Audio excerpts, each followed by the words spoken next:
Moi, je m'appelle Laure Tarère, je suis guadeloupéenne. J'ai vécu donc très longtemps en Martinique. Ça fait 7 ans que je suis rentrée au pays. Et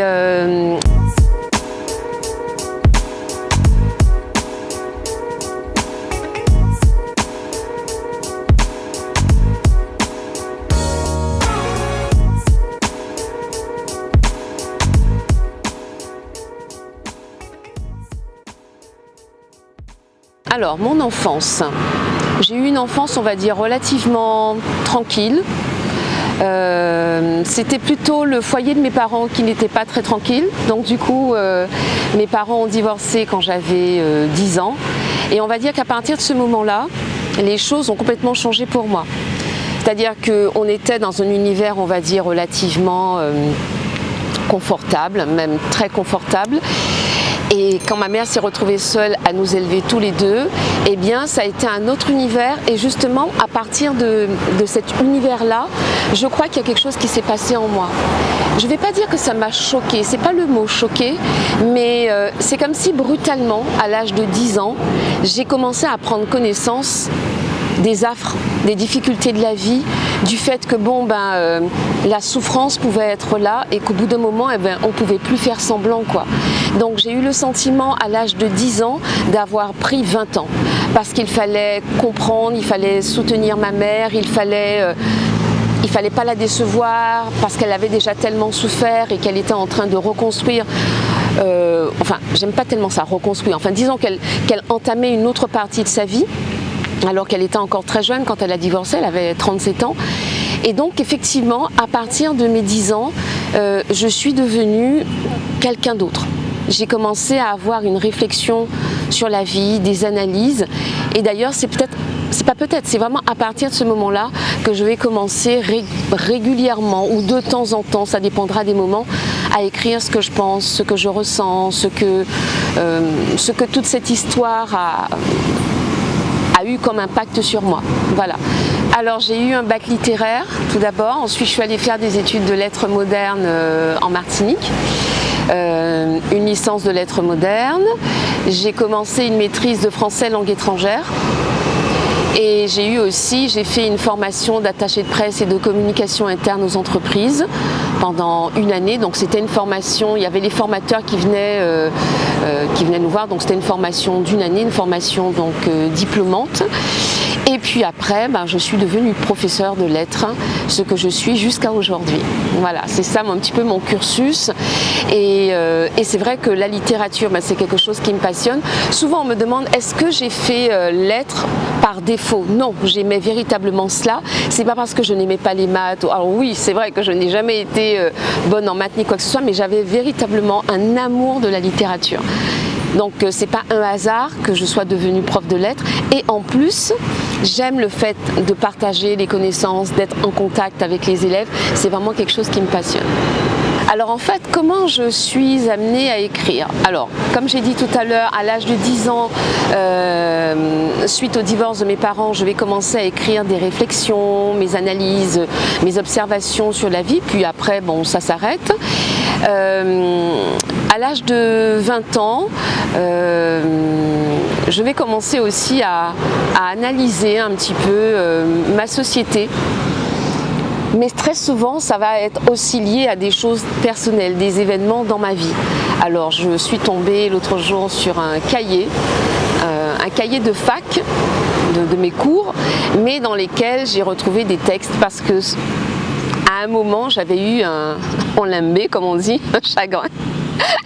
Et donc j'ai retrouvé des textes mais qui étaient waouh, quoi, j'ai trouvé ça très beau. Mais bon, très jeune aussi, j'avais 20 ans, mais j'ai été émue de retrouver ces textes-là. D'accord, dans lesquels j'exprimais ma déception, ma souffrance, mais en même temps, je trouvais qu'il y avait aussi une analyse de l'âme humaine.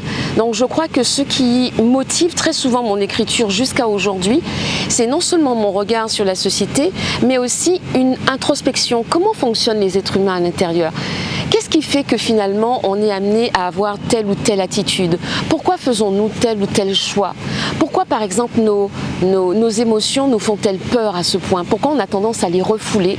Parce que très souvent on les associe à de la faiblesse, on a le sentiment que être fort c'est ne rien montrer, je me dis, et donc à travers mes textes, ce sont des choses, ce sont des questions qui motivent mon écriture.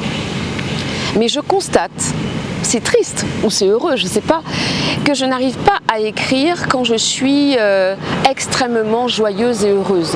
En fait, c'est comme si quand je suis heureuse et joyeuse, que je n'ai rien à dire sinon que d'être ouais, yes, tout va bien. Il y a pas de, c'est comme s'il n'y a pas de non qui va motiver l'écriture. Alors que quand je suis triste, quand je réfléchis, quand quelque chose me perturbe, là, il y a vraiment des choses qui vont commencer à me travailler de l'intérieur. C'est vraiment comme ça, hein. Ce sont des choses que je sens à l'intérieur de moi et puis qui me saisissent, qui me prennent comme ça, très souvent vers 2h, 3h du matin. Donc c'est un petit peu ça le parcours de mon écriture. Alors il y a eu mes 10 ans jusqu'à peu près 12-13 ans. Ensuite il y a eu les 20 ans, on va dire, en dents de scie. Et peut-être que c'est depuis 2013 que j'ai véritablement recommencé à avoir une écriture beaucoup plus régulière, on va dire. Et j'ai pu produire mon premier recueil, donc les poèmes de l'or et autres récits au bord de l'âme. Donc ça a pris tout ce temps quand même, hein. Je veux dire, donc 2013 et puis finalement l'ouvrage il est sorti en 2021. Donc 2013-2021 avec quand même une certaine régularité, ça m'a pris tout ce temps pour finalement me décider à publier. Ce recueil de poèmes, parce qu'effectivement j'ai choisi pour l'instant la forme poétique, même si à côté j'ai eu à participer l'an dernier pendant le confinement à un concours Novalir, enfin je ne m'appelle plus, mais enfin bon, c'est un copain qui m'avait demandé de participer à un concours de nouvelles. Il y avait une phrase de départ et à partir de cette phrase de départ, il fallait écrire un certain nombre de lignes, 3200 caractères je crois, 3200 signes. Donc il m'arrive d'écrire aussi de courtes nouvelles, mais la forme que j'ai véritablement choisie pour l'instant, c'est effectivement l'écriture poétique avec des récits. Donc c'est pour ça que ça s'appelle les poèmes de l'or et autres récits, parce qu'il n'y a pas que des textes poétiques, il y a aussi de courts récits. Et j'ai intitulé cela Au bord de l'âme, parce que c'est un jeu de mots avec au bord de l'eau. J'aime beaucoup l'eau en fait, d'ailleurs le cadre dans lequel on se trouve est un cadre que je fréquente assez régulièrement. Et c'est un jeu de mots avec au bord de l'eau, donc au bord de l'âme. Certains m'ont demandé, ah bon, donc ça veut dire que le prochain ce sera à l'intérieur de l'âme? Je ne sais pas exactement ce que sera le prochain, mais c'est une façon de dire qu'effectivement on va parler d'intériorité. Véritablement, ce sont les sentiments qui sont évoqués dans cette œuvre-là et le livre est conçu donc avec différentes sections, différentes thématiques. Alors par exemple, la première section avec laquelle ce recueil commence, c'est la section Carpe Diem. Profiter de l'instant présent. Donc il y a un certain nombre de poèmes évoquant cette thématique. Ensuite, on va passer au Vague à l'âme. Alors, je suis fan des poètes du 19e siècle et notamment de Baudelaire. Baudelaire qui est tout le temps en train donc de balancer entre le spleen, donc cette espèce de dépression, d'angoisse et de tristesse, et l'idéal qui est au contraire l'élévation de l'âme, etc. Et le vague à l'âme, c'est vraiment une thématique qui est chère aux poètes du 19e siècle. Donc on retrouve aussi donc, pas mal de textes qui vont évoquer le vague à l'âme. On m'a fait remarquer qu'il y avait quand même beaucoup plus de textes dans le vague à l'âme que dans le Carpe Diem. C'est peut-être aussi, je veux dire, une couleur de ma personnalité parce que je suis quelqu'un qui réfléchit beaucoup, j'analyse beaucoup. Et donc à travers donc, ce recueil, je montre les réflexions qui me viennent comme ça sur le genre humain, sur qui nous sommes. Forcément, après, il y a une logique. Quand tu passes, quand tu as réfléchi comme ça, quand tu as été happé par toute cette tristesse, il y a la révolte, le sentiment de la révolte qui arrive. Il y a quelques textes donc, qui vont aborder cette révolte. Alors, une révolte non seulement intérieure, mais surtout une révolte sociétale. À ce moment-là, je vais parler donc de la Guadeloupe, des rapports que l'on entretient avec la colonisation, sur le fait d'être noir. Donc voilà, on aura donc ce sentiment de révolte qui se manifeste. À après avoir été révolté, il y a forcément de l'espoir. Donc après, nous arrivons à la section espoir, où là, il y a quand même pas mal de textes. Donc ça veut dire que même si je suis tenaillée par le vague à l'âme, mais il y a de l'espoir, je ne pense pas qu'il faille rester systématiquement à se morfondre. Je crois qu'on peut analyser ce qui nous arrive, mais après, il faut automatiquement cultiver l'espoir pour que les choses évoluent. Et on termine par l'absolu qui est l'amour. Et en fait, dans ce recueil, ça fait comme une boucle.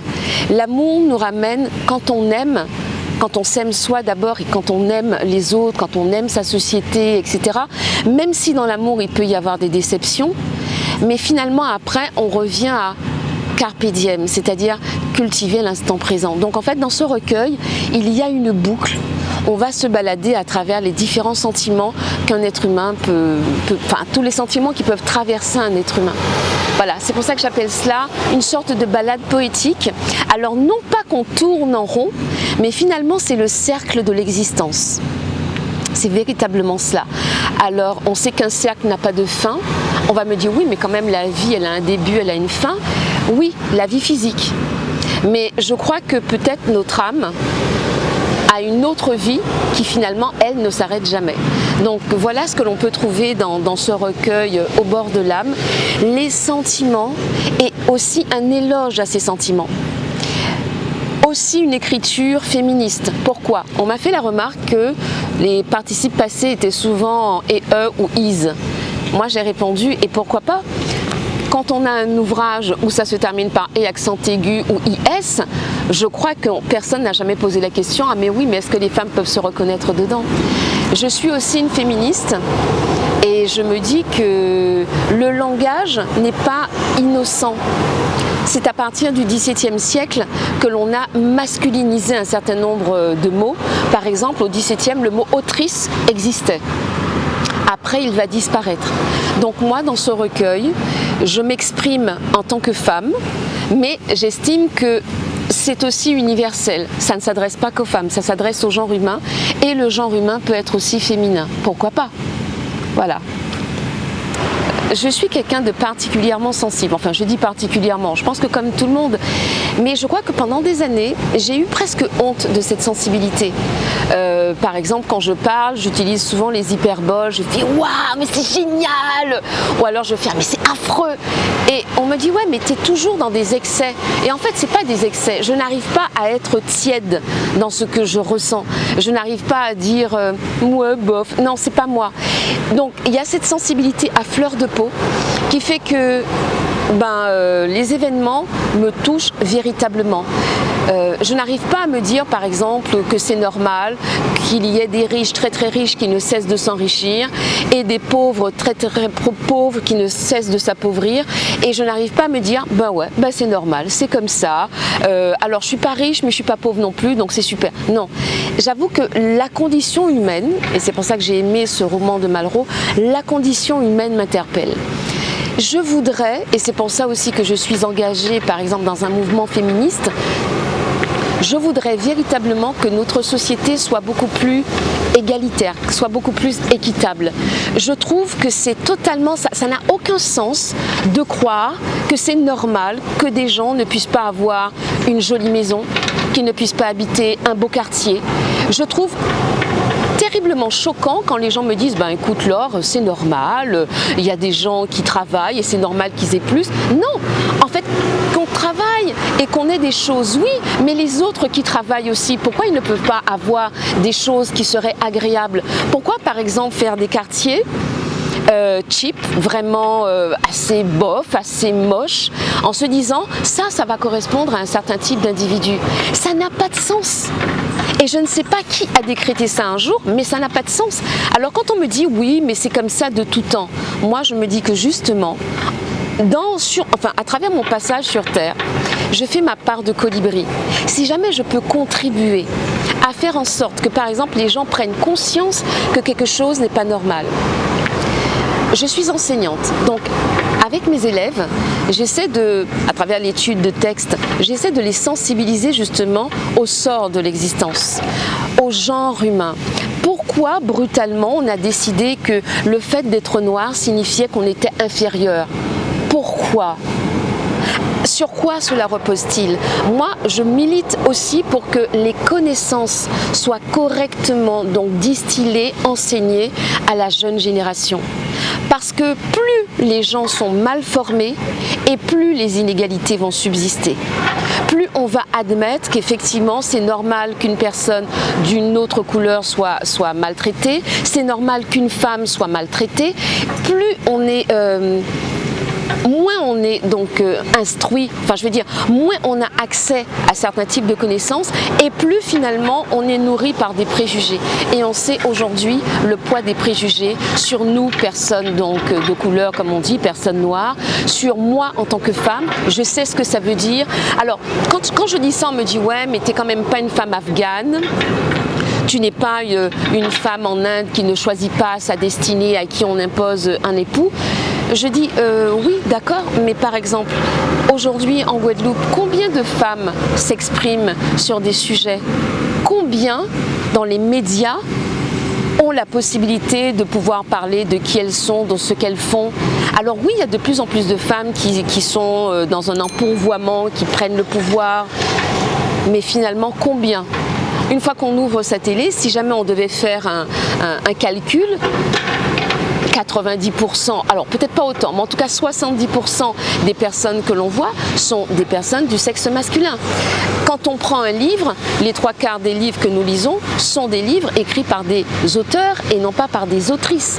Donc voilà qui je suis, voilà pourquoi je m'engage dans cette société, parce que je me dis que même si à moi toute seule je ne vais pas révolutionner la planète, mais je me dis que le simple fait de faire quelque chose, c'est important. Ce qui est paradoxal en Guadeloupe, c'est que nous parlons tout le temps d'amour. C'est impressionnant.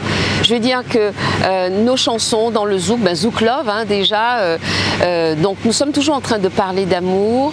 Dans beaucoup de textes poétiques ou dans les romans, on parle beaucoup d'amour. Par exemple, Ernest Pépin a sorti un dernier roman qui est magnifique, La Veuve aux 1000 rivières, où cette femme qui est c'est pas simplement un personnage, hein, c'est une amie d'Ernest Pépin qui a perdu son mari et il va mettre dans ce roman tout l'amour que cette femme exprime vis-à-vis de son défunt mari. Donc je crois que l'amour est très présent, parce que je crois que nous sommes des êtres d'amour, mais il y a un paradoxe. Il y a un gros paradoxe, on en parle beaucoup, mais dans nos rapports de tous les jours, j'ai l'impression que c'est compliqué. Le taux de féminicide ou le taux de violence entre hommes et femmes dans une histoire, c'est quand même beaucoup trop important. Enfin, je veux dire qu'une seule femme violentée, pour moi, c'est déjà trop. Donc, je me dis, qu'est-ce qui fait que, alors qu'on parle d'amour, alors que je crois qu'on nous donne, enfin j'ai l'impression qu'on nous donne cet amour quand on est enfant. Alors oui, peut-être pas dans toutes les familles. Et ce n'est pas parce qu'elles sont monoparentales qu'il n'y a pas d'amour. Parce que le cliché, je le trouve, on dit ouais, c'est dans les foyers monoparentaux qu'il n'y a pas d'amour, où les gens sont violents. Ce n'est pas vrai. Et je me dis, mais justement, qu'est-ce qui fait que, alors qu'on entend parler d'amour aussi souvent, alors qu'on est bercé dans les bras de nos mamans avec amour, qu'est-ce qui fait qu'un homme va devenir violent? Qu'est-ce qui fait qu'une femme va devenir violente? Qu'est-ce qui fait que les enfants seront violents vis-à-vis de leurs parents? Alors moi, j'avoue que ça, c'est une question qui m'interpelle.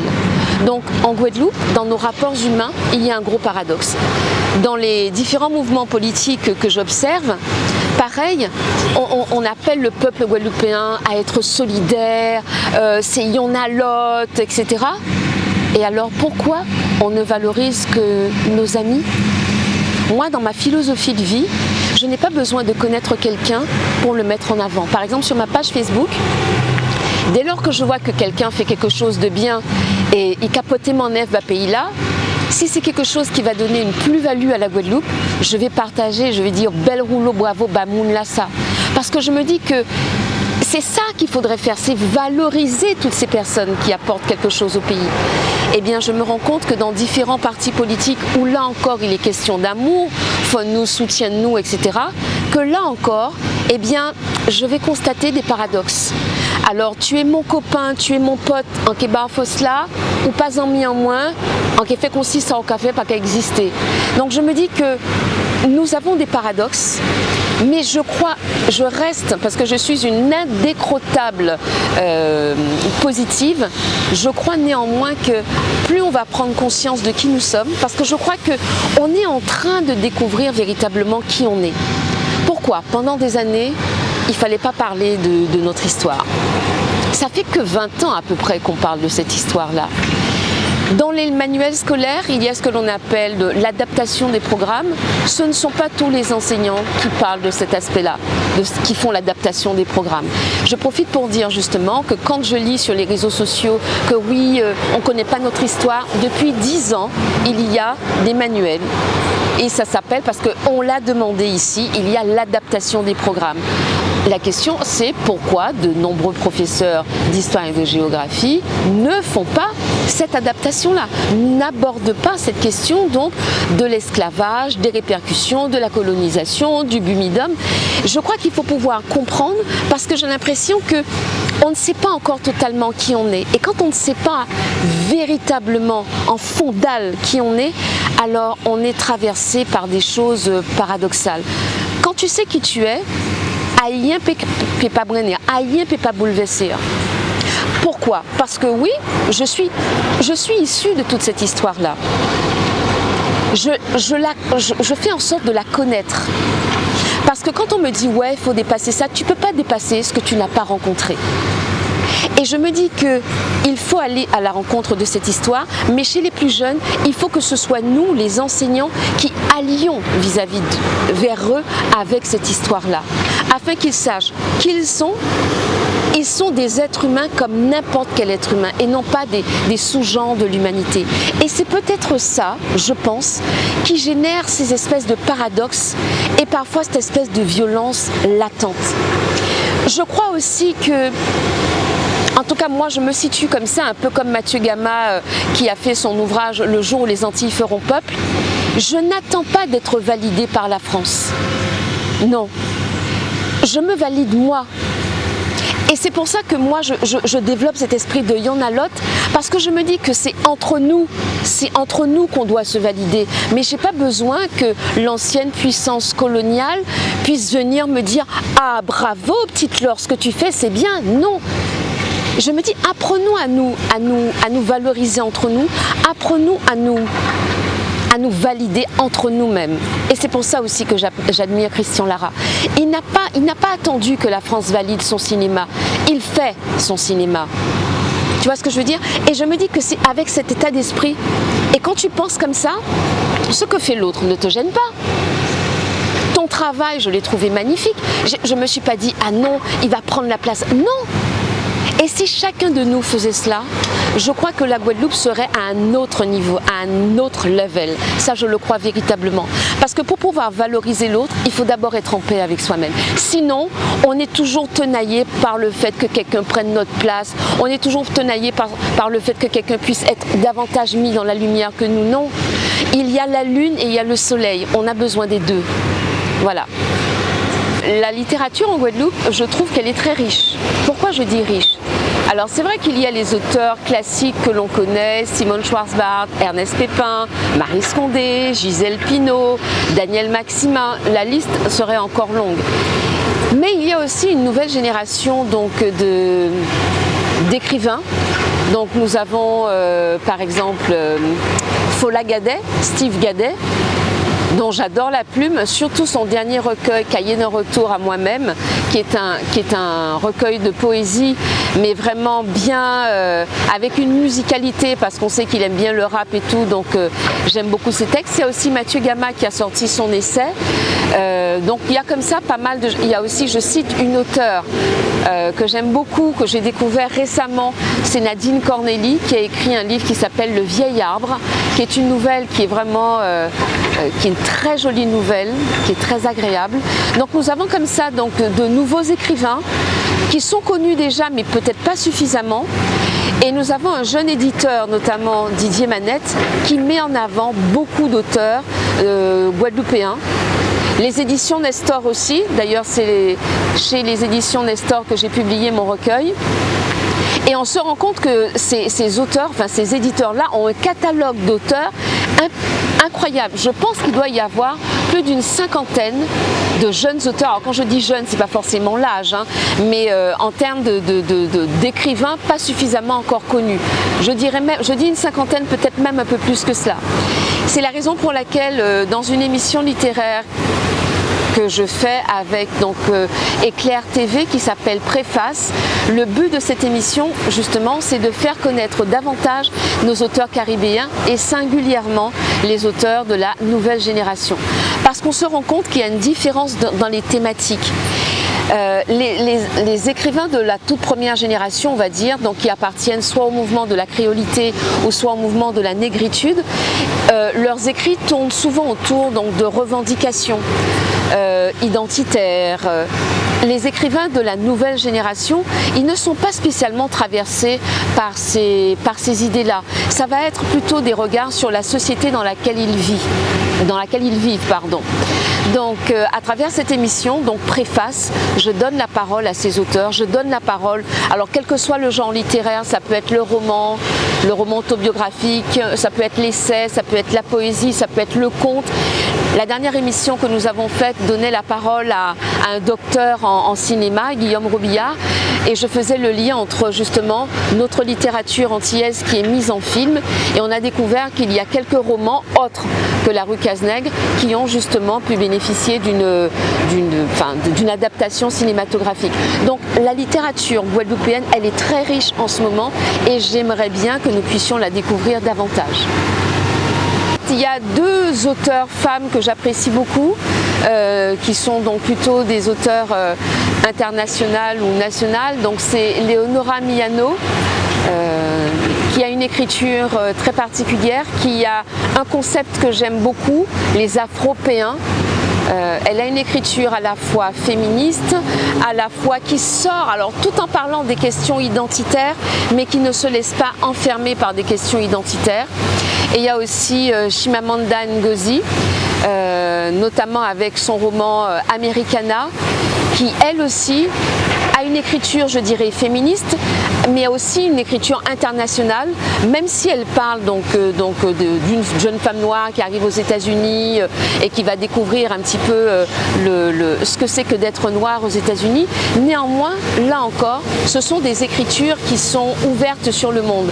C'est-à-dire que à travers ces deux auteurs, on se rend compte que la littérature n'est pas fermée sur une question ni de genre, ni de couleur de peau. Et c'est pour ça que je dis que la littérature, une fois un élève m'a dit, ça sert à quoi la littérature, de quoi ça parle?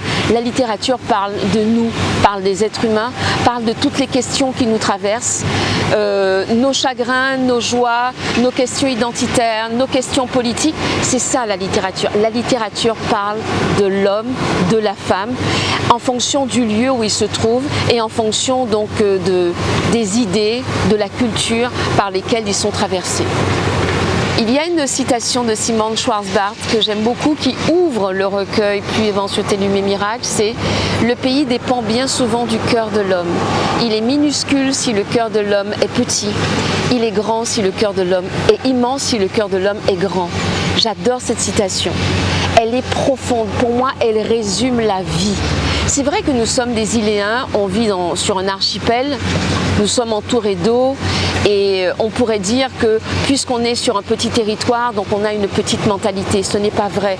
Je crois que justement s'il y a quelque chose qui nous caractérise, nous, personnes qui venons donc d'un territoire iléen, d'un territoire archipélagique, c'est que parce que justement on sait qu'on vit sur un territoire qui n'est pas large, alors on fait tout pour pouvoir avoir un esprit ouvert.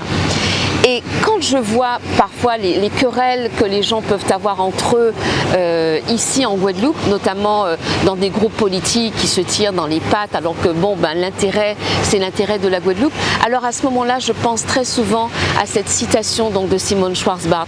Le pays dépend souvent du cœur de l'homme, et c'est vrai. Et j'estime, moi, alors certains vont dire peut-être qu'elle se la pète, mais j'estime, en tout cas je travaille à avoir un cœur grand. C'est pour ça que je n'ai pas l'impression de vivre dans un petit pays parce que justement, je travaille à avoir un cœur grand, un cœur qui ne veut pas s'arrêter aux préjugés, aux idées reçues. C'est pour ça que je lis beaucoup, j'essaie de me cultiver, j'essaie d'apprendre et surtout j'essaie d'écouter les autres.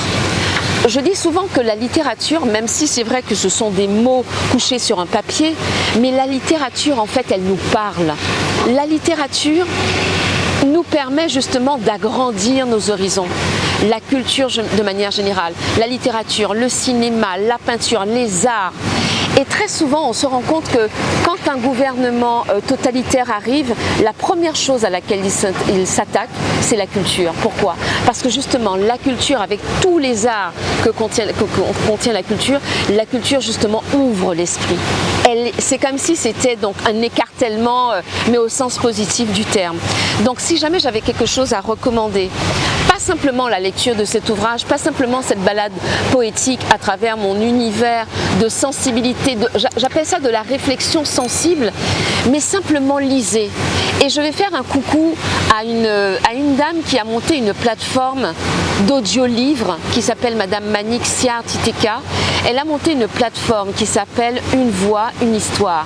Et justement pour les personnes qui ont tendance à dire qu'elles n'ont pas le temps de tenir l'objet livre, moi je leur dis que si vous n'avez pas le temps de tenir l'objet livre, mais vous avez la possibilité d'écouter notre littérature puisqu'elle met en voix les ouvrages, en tout cas tous les éditeurs qui sont OK, elle met en voie les ouvrages de notre littérature caribéenne.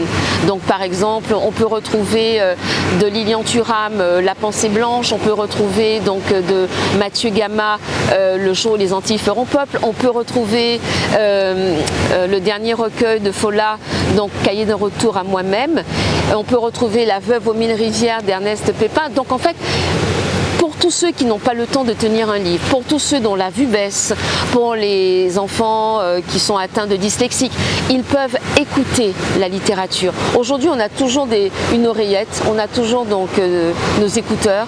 Alors plutôt que d'écouter parfois des choses qui n'ont aucun sens, écoutez votre littérature et franchement, si j'ai quelque chose à dire, ouvrez, continuez à ouvrir vos esprits. En Guadeloupe, nous faut même.